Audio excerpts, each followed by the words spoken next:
shit. There we are. DZ. Cheers. We're back. Good to see you, buddy. Another video. Week 4 preview. Week 3 recap. Just coming in to what I like to think of as the first leg of the EDL. And what that is, and more, it's kind of like out of the gates, your hot starts to the season, just kind of wrapping all that up, the first leg. We did have our week 3 doubleheader back this week. So that kind of brings up, you get 4 win-loss, chances in 3 weeks. It definitely brings out to who's starting out hot or not, if you will. And then it also brings me to the theme of our show this week, DZ. It's going to be the word pivot. I think pivot is my word of the week, if you will. And we're going to be talking about, because I know I got trade offers this week. I know a lot of people have been talking whether you love your team and the way it started or you hate it and you start it. You kind of got to be pivoting maybe to if you're going to be a contender or if you're gonna rebuild. But DZ, both of us, 1-3. I'm sure you had a little bit of emotional week on your EDL and what you want to do. But before we get into all that, I just want to recap what's going on in the league. Pretty much everybody's rosters, everything feels like it's running smoothly. Blind bidding's been pretty good. We did get started up a new survivor poll. So make sure you go do your survivors. A new one is up. Everybody that does it this week, I will charge you $1 after the week. Confidence, survivors, any kind of this pool play stuff, the money does get awarded at the end of the season. I don't think there was any records this week broken. And player or personnel, anything wise. So I think we're just going to get to cracking, DZ. Sound good? No. Yes. No. All right, so this is what I want to start with before we get into our breakdowns. I want to bring up some players to you. We're EDL, and as we see, I'll bring up... What we're looking at here is I'm going to give you some players that you may or may not want to pivot off of. So value that has gone down, but I want to know if you would pivot off these players, buy, sell, or hold. And I have pulled up the ADP rankings and where they're at now, so you're going to have to kind of follow along. But I got one quarterback, couple of running backs, couple of receivers, and then give me your thoughts on this. And the first person we're going to start with was our ADP. Now, as you can see, this pulled up. This is kind of cool to people looking. This is Draft Sharks. You can look at their ADP index, and you can set it to a certain time of what the ADP was. So this is preseason, 9/20. Or no, this said updated. Whatever. This is still preseason here. Okay. We have Justin Fields as quarterback 13 preseason. This is also, here, this is another site, a lot of you guys know it. It's called Keep Trade Cut. It's not my favorite site as far as rankings and values go, but what I do like about it is it's constantly updating. Every day you go back to it, it will be updated. Things are going to change because it's all sources of everybody, what you implement. So every day you go look at this, people are moving around. But we got Justin Fields, who is now ranked as quarterback 18. So we have a slide from quarterback 13, quarterback 18. If you were a Justin Fields owner, DZ, are you pivoting? Are you holding? Are these fantasy rankings? Yeah, Dynasty. I'm assuming? Dynasty Oh, rankings. Dynasty, okay, yeah. So he slid from Dynasty 13 to Dynasty 18. I'm assuming, oh, man. I'm out, bro. I'm out. I'm getting what I can for Justin Fields, and I'm out, man. I can't. Even though we're going to Superflex, I can't move on with that guy. It definitely, one thing I was talking about with a couple people, kind of hurts Stroud, the quarterback coming out of Ohio State, seeing what Fields did coming out of Ohio State, maybe going forward. I don't know how that's going to look. So, Fields, full pivot. Oh. Full pivot. All right, let's move on to our next. I only have one quarterback. I'm not going to try to double up on any teams, but if I happen to, I apologize. My next one's going to be a running back. Preseason ADP. It's number 3? Number 4? Number 6. Austin Eckler. I want to hear your thoughts on this guy. If you were to get him in a trade offer, would you be pivoting off him? He was running back 6 to start this year. you can see here on the screen, he has fallen down. He is now known as running back 11. Is this a pivot, full pivot, a hold? How you feeling on Eckler? I think it's a hold. I think you look at that offense. Herbert got banged up in the end of that Chiefs game. Like that offense is elite, Nate. Like efficiently wise and everything. As soon as Herbert is, uh, you know, gets better, gets right, Eckler's going to be fine. So just a hold on Eckler, kind of like it. I Yeah, know he's fallen. A lot of people thought he was gonna be stuck. You know, I saw him going, and we could probably pull up some redraft rankings. Probably was top three there. I did trade him, so that makes me feel good. I mean, I would hold him. I would just see where the season takes me with him. Another running back we're gonna look at down the list. This is somebody that we saw start to slide, but now the slide is definitely shoots and ladders. Ezekiel Elliott, preseason running back 25, has now slipped out of that. I believe I saw he was running back 35. Is that too much? Is that a correct pivot? We see the slide. We're acknowledging it. The community has acknowledged it. But running back 35, are we getting? Or is he still falling? Are we pivoting off of Zeke? Is that a hold point? This is a pivot, man. Like, and I got to give credit to Chris Jerome. He was on this 2 years ago, whatever, but he absolutely nailed it, man. And now Pollard and Zeke are actually in like a real 50-50 timeshare. It's not mostly Zeke and a little bit of Pollard. I even saw a couple of weeks ago, Pollard had like a long play or whatever, got to the 1 yard line, and they ruled that he was down before he got in the end zone, and they gave him the goal line carry. So I mean that's it. You could tell that Dallas is finally starting to see what they should have seen like 2 years ago and what Jerome saw 2 years ago. Tony Pollard is actually the guy that should be getting the most touches in that offense. So we have one hold, one pivot on the running backs from Ezekiel Elliott. I kind of feel the same way, but I mean that running back 35, that's pretty far down. I feel like I don't know if I'd want to sell much lower than that, but Yeah. If you could get him, like, it's kind of funny thinking about the offers that Casey got a few years ago.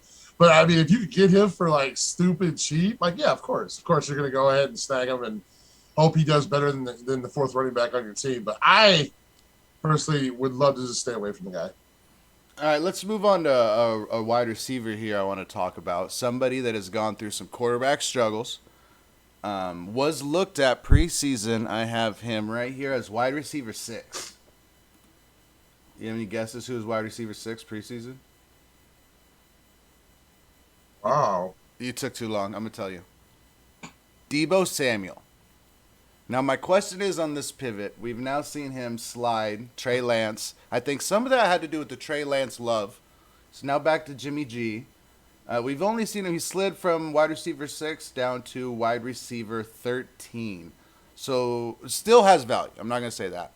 But he was looked at as a number 1 wide receiver, top 12, and he is now slid outside of that in the consensus rankings.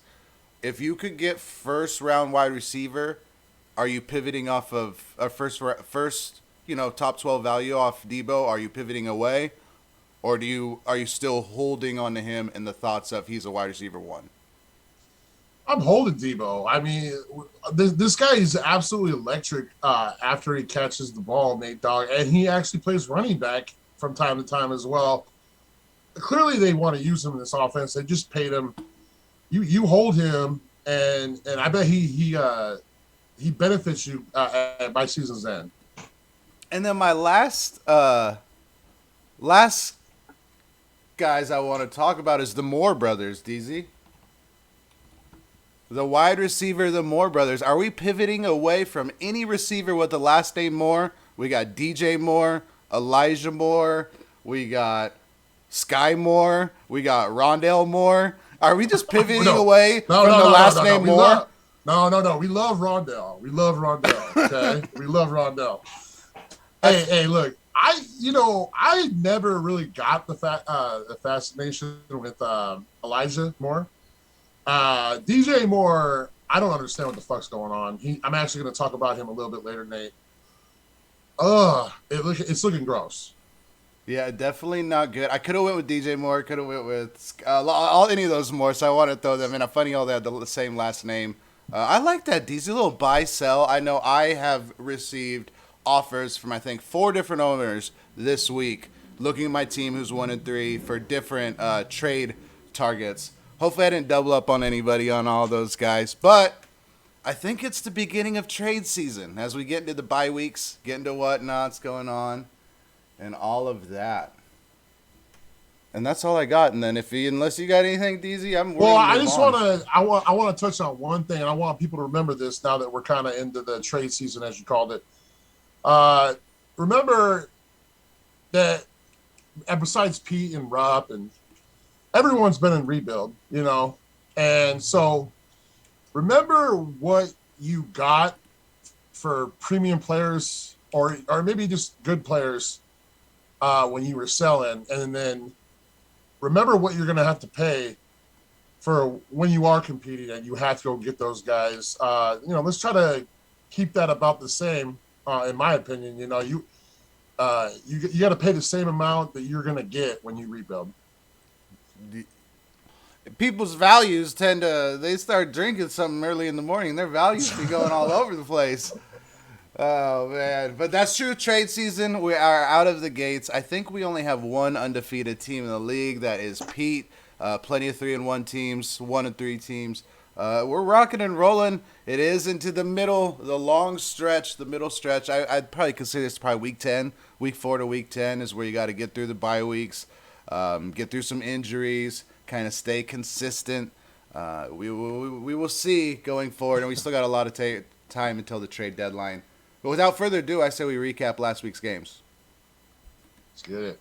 All right, my first game, and again, we are against the average. I don't know, did you feel, was that a W or an L going against the average? Dude, I love it. I think we should do it every single week, every single year. That's it. That's it. I love it, man. I was a little torn if we were gonna have people like it's ended up being 6-6 on the wins over average and losses over average. If it was different, like 7-5 or whatever it may be, 8-3, or is that even the right math? 8-4. I don't know how I would have felt about it, but right now I kind of like it. And if everybody else likes it, we'll do it again going forward. Going in, we're obviously not going to look at the average or really note. We're just going to look at the head-to-head stuff. But Rupp versus Zoe in our first matchup, it was pretty much we expected a lopsided victory. We got one, 240 to 168.8. Let's start with Rupp. Who was his pay dirt? Man, this guy is debunking what we have always known about Achilles tears, but James Robinson's off to a really good start, Nate Dogg.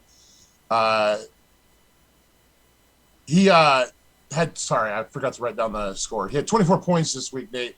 17 carries, 100 yards, 1 touchdown. Even caught a few balls out of the backfield. Nate Dogg, very consistent, 20 points or more in all 3 weeks this season. Damn good. Who was his Joe Dirt? We just talked about him, DJ Moore. What the fuck is going on? 2.9, Nate. 24.4 for the season. That's not going to cut it. God, Sam Darnold might be better than Baker Mayfield, which is pretty bad. Let's take a look at Zoe's team. Only 170 points. Not a great week from him. Let's talk. Give me his pay dirt. This is so hard, man. You got to pull my hair out. No one really stands out. I guess just to spite me, I'm going to go with Melvin Gordon, 18.9 8. The stats are not pretty, but he got in the end zone. You give me his Joe Dirt. This one's tough too, Nate, because there's nobody that's supposed to show out that didn't show out. And so I'm just going to keep going Travis Etienne every week until he fucking lives up to what he's supposed to be. Man, he was one I almost picked for the pivots. I was kind of looking at him and the way he started because he was a top 5 draft pick if I remember right. James Robinson coming back, not a lot of people expected it. I don't know. I don't know how I would feel if I had him as owner. It might be pivot time. I like him a lot, but damn it, man! Every week it's getting tougher and tougher to keep my bullishness. Next one we got. Hey, and one thing I want to know: in our next game, we got Pete, the Almighty Pete, the unbeatable Pete against Matt. Did get a win this week, I will know, but just so we can, give ourselves the field can have some sort of confidence. He only put up 233 this week. That was like third or fourth or fifth in points scored. It can be done, fellas. It can be done. The week can be right. You can get it. You can put up more than he did. He's not high points every week. Tough team. He did get the win this one, so we're going to start out with a good win. But I don't know how many times Pete's going to put up 230, so I had to mention it. Give me Pete's pay dirt. This one was tough, Nate. Like, normally you got like 30, 40, 50, even 50-point scorers on his team. None of that, dude. So I just went with the highest scorer, Nick Chubb, 21.9. Number 2 running back in the league, Nate Dogg, despite being this 50-50 or whatever split with Kareem Hunt. 23 carries, 113 yards, and 1 touchdown. Dude, I sold a Nick Chubb auto this week, sports card. People liking his start to the year. Yes. Random sell. But let's go. Who is Joe Dirt? Bro, I'm the kiss of death, bro. I am the kiss of fucking death, man. I fucking love Justin Jefferson. I have him in so many fucking leagues, bro. He blows up week 1. I'm out here fucking just bragging to anyone that would listen. My neighbor lady, I'm like, hey, come here. Justin Jefferson. He's really good. Fucking A, Nate. What's going on? 4.4 this week. 3 catches, 14 yards. I get it. 1 bad game against Darius Slay. I get that. But what the fuck, dude? The Detroit Lions? Oh man, 10 points and then 4 points. That's tough. Give me okay. Let's look at Matt's team. 198. Give me his pay dirt. Jalen Hurts every week. Obviously, this is going to be the same with Robbie when we get to his team. But Devin Singletary coming out of nowhere, 25.9 in this one. Only 9 carries, 13 yards. But Nate got it done big time. In the passing game, 9 catches, 78 yards, and a touchdown. 9 catches is elite. That covers a. That's like Naheem Hines level of productivity. Give me his Joe Dirt. Man, Mike Williams. Only 8.5, coming off that big game against the Chiefs on Thursday Night Football. Nate, dog, that's really all he's done is that one game. First game was against the Raiders, only 3 points, 8.5 in this one. And it's because he caught a touchdown, Nate Dogg. Other than that, 1 catch, 15 yards. Bleh. No, he has 3 catches outside of his monster week 2. Mike Williams is so frustrating. Oh, yeah. Such a frustrating receiver. Good win for Pete, getting it done against Matt's squad, undefeated team in the league. Congratulations there. We're going to move on to my team, which, god damn it, I was chasing that average score, and it just kept getting higher, and I was just on the other side of it. I think it was 225, and I ended up scoring 224. But Jerome, his team, the additions, finally making some noise. Looks pretty good. 248.4 with the victory. Give me his pay dirt. Oh, we're starting with Jerome. Okay. Because he won. I went with Trevor Lawrence. I mean, I could have went Marquise Brown here very easily. He had a monster game, but people were writing Trevor Lawrence off like crazy, and he just outdueled, albeit a broken Justin Herbert in his building. 31.3 points, 262 yards through the air, 3 touchdowns. Jerome's very smart for hanging on to this kid. Dude, 38-10, the Jaguars. Crazy. Watch them win their division. Man, all right, who is this Joe Dirt? A couple guys with some really bunk scores, Darrell Williams, Treylon Burks. But I went with Jamar Chase. Just after a really, really good week 1, he's kind of stalled out a little bit. Only 13.1 points in this game. 6 catches, 29 yards.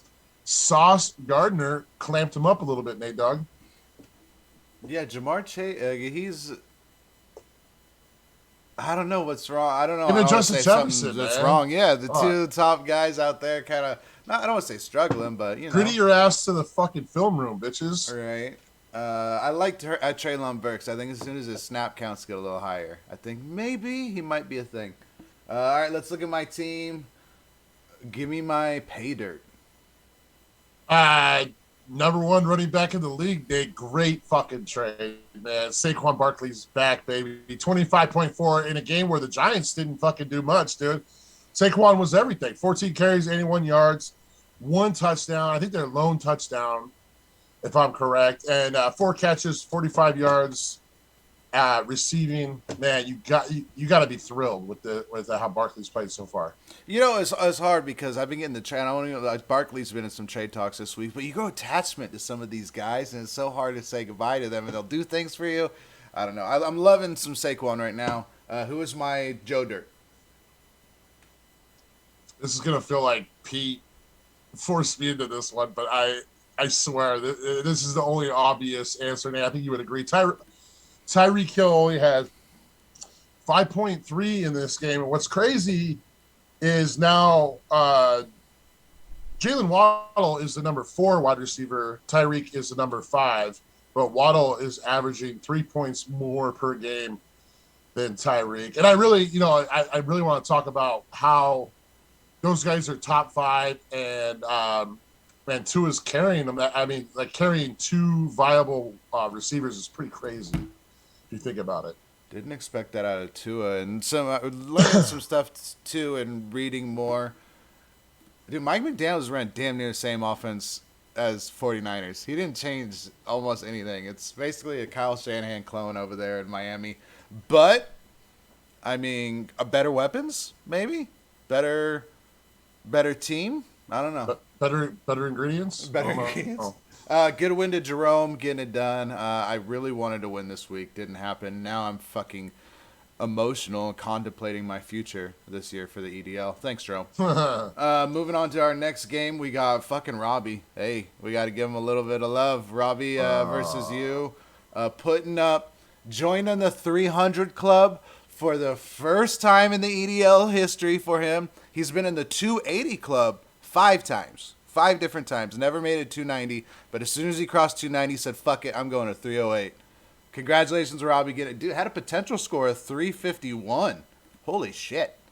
Good win to Robbie. You put it up over you. I'm sorry. 216.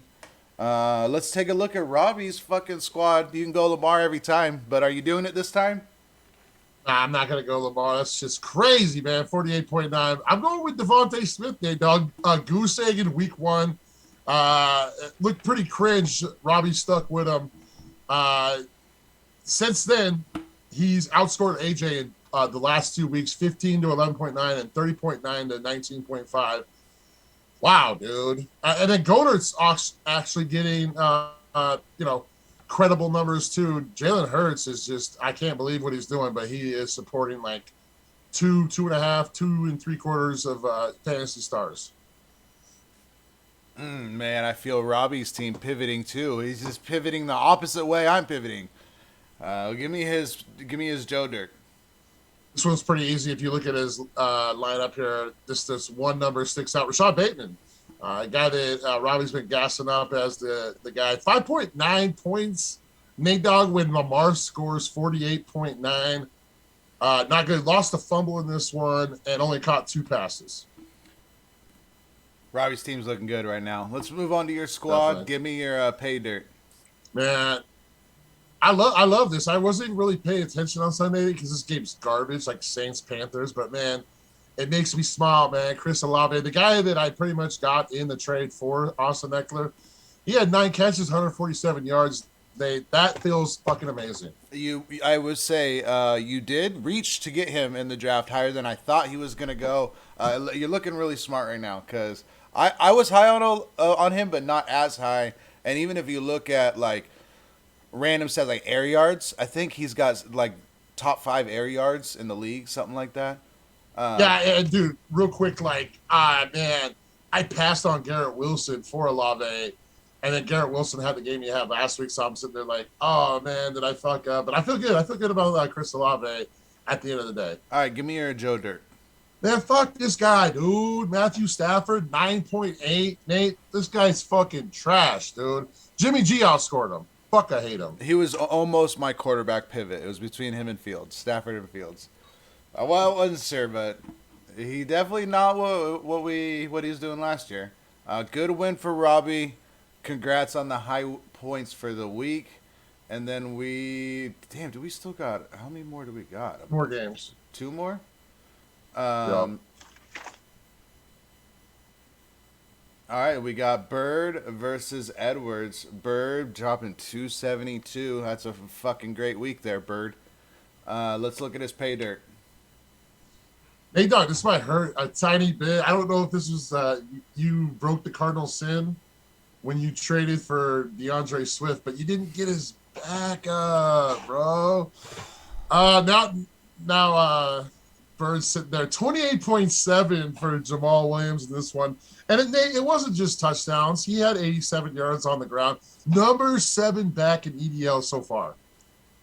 You know what sucks is there's probably the past like 2 years, Birds probably offered him to me in trades like 4 different times, and I'm just like, fuck, I don't want to pay for it. I don't want to pay for a guy that's sit on my bench for like whatever. I should have done it every single time, and it's bitten me in the ass a handful of times now with Swift. Fuck, but yeah, I should have taken some of those deals. Who's his Joe Dirt? This is fucking. It's always tough when you have like 272 point outing. But I went with Von Miller, man. He won the fucking DN lottery, and it's not week 1. It paid off in a big way, 20.5 points. But since then, Nate, only 7.6 in the last 2 weeks. Von Miller, maybe he's washed. I don't know. You know the last trade I rejected from Bird? A Zoom meeting ending in 10 minutes. Fuck me. We got this. Jamal Williams for Brevin Jordan, and I told him no. Fucking Brevin Jordan. All right, Plainview Crushers. Let's take a look at his. Yeah. All right, hey, the lowest scoring pay dirt in the history of this segment, Nate Dogg. Darnell Mooney with 4.3. Hey, he doubled his season output. Had to put him in there. Good job, Darnell Mooney. Oh, man. Sucks for him. Who's his Joe Dirt? You know, this is tough, and I don't even want to do this to the kid, but Jahan Dotson only had 3 points. Nate Dogg, 2 catches, 10 yards. Off to a really good start for the season, 18.2 in week 1, 17.9 in week 2. Definitely a letdown for Edwards. And I feel like he went from like scoring 250 last week to this fucking dud this week. Good win, 272 for Bird is definitely a big-time flex out there, being able to put up those kind of points. Moving on to our next game, we have Seward against Casey. This one was relatively close. Casey with the win, 227.9, just barely squeaking that double win over the average. And then Seward with 214. Give me Casey's pay dirt. I'm going with Amari Cooper, Nate Dogg, and you know it's kind of been a roller coaster this offseason for Amari Cooper owners. I mean, you talk about getting traded from Dak Prescott to Baker, and you're like, fuck. And then you talk about, oh, we got Deshaun now. Oh, like Amari's value just skyrocketed. Oh, he's getting suspended for 6 games. Fuck. Oh, now he's 11 games. Fuck. And you're thinking to yourself, man, he's not going to do shit till Deshaun gets in there. But Jacoby Brissett, Nate Dogg, is getting it done. Cooper had 7 catches, 101, 1 touchdown in this one. And the wind was crazy in this game. It was like 24, 25 mile an hour winds. And that's Amari Cooper's back-to-back. Last week he had 25, this week 23. Really good production from Amari Cooper, despite Deshaun Watson not being on the field. And give me his pay dirt. Joe Mixon, man, 9.2, 12 carries, 24 yards, 3 catches, 14. Hey, look, the Bengals took care of business handily. Joe Mixon's got to be a bigger part of this puzzle, you would think, but only 9.2 points in this one. I'm really interested to see what they looks like against the Dolphins tonight because I like Dolphins run D. So that game's going to be lit. Let's go Seward's team. Give me his pay dirt and then Joe Dirt. Let's do them together. Yeah, of course. Pay dirt was Jamarcus Lawrence, 27.3 on Monday Night Football. Did everything he could to try to bring Seward back, or at least against the average. Couldn't get it done, though. But 27.3 from a DN is always nice. And then is Joe Dirt? Yeah, Joe Dirt. Alvin Kamara, Nate Dogg. This is kind of starting to hurt a little bit. 10.3 in this one. He lost a fumble, only 61 yards on the ground. Week 1, he only had 9.4. Week 2, he was out. I mean, we're 2 years removed from him like absolutely dominating the EDL. Now this is the kind of production Seward's getting. That was a potential pivot as well. There's a lot of back and forth going on. Move on to our previews of the upcoming week. We do finally have a game of the week that doesn't feature Pete. We'll see how we'll move on from that, but let's move on. Our first pick'em game, we got Edwards against Casey. Casey with the favorite, about 42-point favorite here. I think I gotta go Casey here. Yeah, this seems like an easy one. Casey Edwards put up a dog shit week. I don't see that changing this week. And I'm on St. Brown, a little banged up in practice. I got Casey. Pete versus Oh my goodness! Rupp. Wow. Pete and Rupp already matched up for their second time of the year, week 1 and week 4. That's kind of crazy to have them that quick back to back. I think everybody's schedule is this way. Yeah, I'm going against Jerome for the second time this year. Yeah, kind of a little funky schedule. You're going to see the person you saw in week 1 already in week 4 again. Does Rupp get the revenge game here? I mean, you know my take on this. It's Pete. Always, every week. You don't even have to ask me. I like this at the bottom. 13-13 record all time against these two. Completely 500. So this one right here, we'll see who's got the edge over the other. Moving on to our next game, we got Matt versus Zoe. Jalen Hurts is looking good. I'm going to go with Jalen Hurts and Matt. Same. Next video, we got myself versus Robbie. Fuck. I got the win week 1 against Robbie's team, and Lamar went fucking bananas, and I've been on a downhill slide ever since then. I'm gonna go my team right here, but this is gonna be a really bad big hole to get out of if he beats me. I'm going with you as well. I think Robbie's due for regression. Next game, yourself versus Jerome. This is a 7-point spread. DZ, is Dalvin Cook playing? I hope so. Is Seaback playing? It's a battle of what running backs playing. I guess. I think I'm gonna go your squad, but obviously this one should be cool. I need you to win to bring down them, so I'm definitely going your team. I'm gonna go with Jerome. Reverse psychology, I like it. And then our game of the week. This one's a little bit, we got Bird. How the fuck is this the game of the week, bro? We got Bird. Come on. Who I believe won week 1 against Seward here, but this could potentially be a little changing of the guard, if you will. Maybe Seward's been dominating that division, or been like one of the top ones in that division for quite some time. Let me look. Yeah, Bird got the win week 1 here. I'm just game of the week. Bird versus Seward. Does Seward kind of slap Bird back down to ground, or is Bird just going to take off on that division and start running things? I don't. No offense to Seward, I don't like how his team's performing. That whole running back trio isn't getting the job done, and I think Bird's team is flowing. So I got Bird in this one. This is a 4-point spread on the site. I know that means fucking nothing. I'm gonna go Seward here. I think there's some guys on the starting lineup that I'm just Richie James, fuck Jamal Williams. Bro, Richie James is the truth, dude. Richie James is the truth. All right, we'll see. But good shit, DZ. Thanks for joining EDL. Another fucking fantastic, the realest ever Dynasty site. Peace out.